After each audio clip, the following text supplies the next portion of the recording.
Karong hapit na ang ting klase giawhag sa DepEd Davao Zamboanga City ang mga ginikanan sa mga estudyante nga musalmot sa Brigada Eskwela nga nakatakdang ipahigayon usa ka semana una magsugod ang klase. Dugang detalye sa report ni Efren Mamak. Sugod July 22 hangtod July 27 nakatakdang ipahigayon ang Brigada Eskwela sa tanang pampublikong tungaan sa nasod.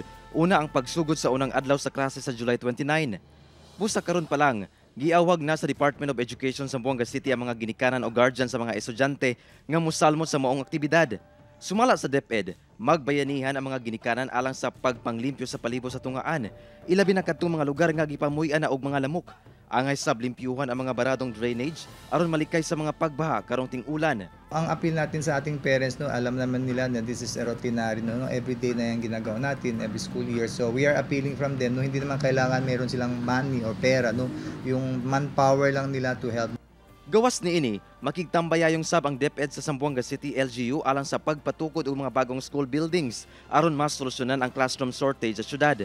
Lakip na sab ang pag-repair sa mga gubaon nga mga pasilidad. We are also tasked to submit list of schools, no, at least 10 for elementary and 10 for secondary, and as well as for the fencing, and also the LGU is coordinating with us to the land acquisition, no, para i-expand natin yung mga areas natin na school na sobrang congested na. Kauban si Sim Romero sa kamera. Ako si Efren Mamak para sa One Mindanao.